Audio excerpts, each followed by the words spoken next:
Welcome back. Today we're diving into a topic that adds even more joy and connection to the Cup of Nations, the Family and Food Festival. This is an incredible strategy to improve your tournament. But here's a tip. Don't rush into it. Start planning a festival once you've run at least one tournament and have a strong team and partnerships in place. That's a great point. The festival is a big step, but when done well, it could bring celebration, deepen relationships, and create opportunities to serve and share the love of Christ with your community. So, why should you consider adding a family and food festival? It creates an environment of celebration and joy. It gives players a chance to bring their family and friends, turning the tournament into a community event. Also, sharing a meal opens the door to building relationships with players and their families. And it gives churches an opportunity to serve the nations by contributing food, hosting games, and creating a welcoming atmosphere.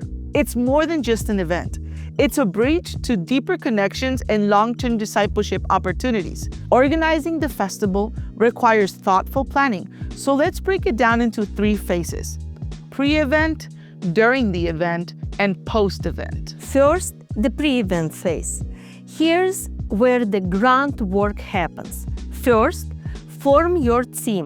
Recruit people who will take responsibilities for planning and executing the festival. Second, check the venue's food policy.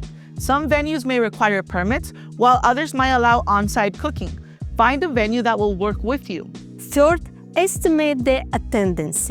Know how many people to expect so you can plan food and activities accordingly. Fourth, recruit churches and volunteers. Focus on international food to represent the diversity of your community. Fifth, plan games and festival booths.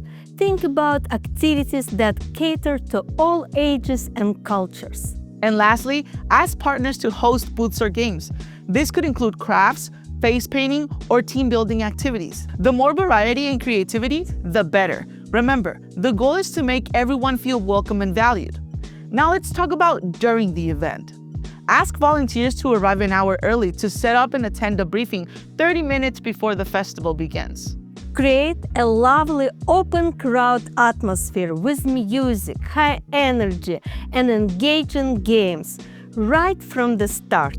Remember, people will stay and participate if they feel the fun and excited immediately.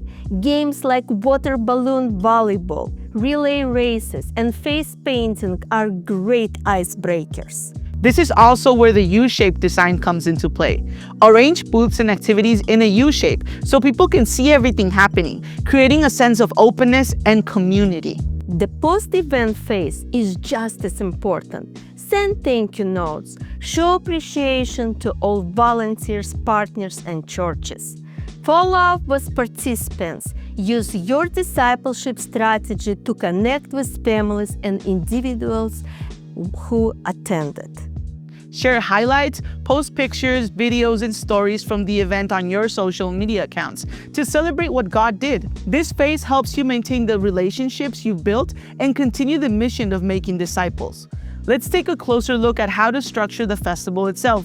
The event works best when it flows through 3 different phases. In the first phase, engagement, start with high energy, music, laughter, and lively games. Activities like the limbo and in the pond, out of the pond are great for breaking the ice. During the second phase, cooperation, introduce activities that encourage interaction and connection, like crafts, face painting, or tug of war.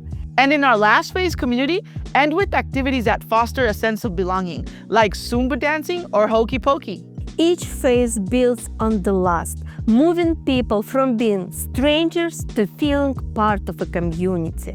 A successful festival is built around the idea of an open crowd. Everyone is welcomed and valued, especially children.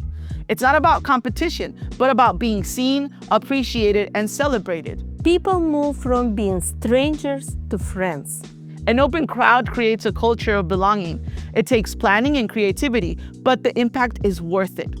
Adding a food and family festival to your Cup of Nations is an amazing way to celebrate diversity, deepen connections, and share the gospel in a joyful, welcoming atmosphere. Take your time, follow the steps, and focus on building relationships. Remember, the festival is more than an event, it's an opportunity for transformation.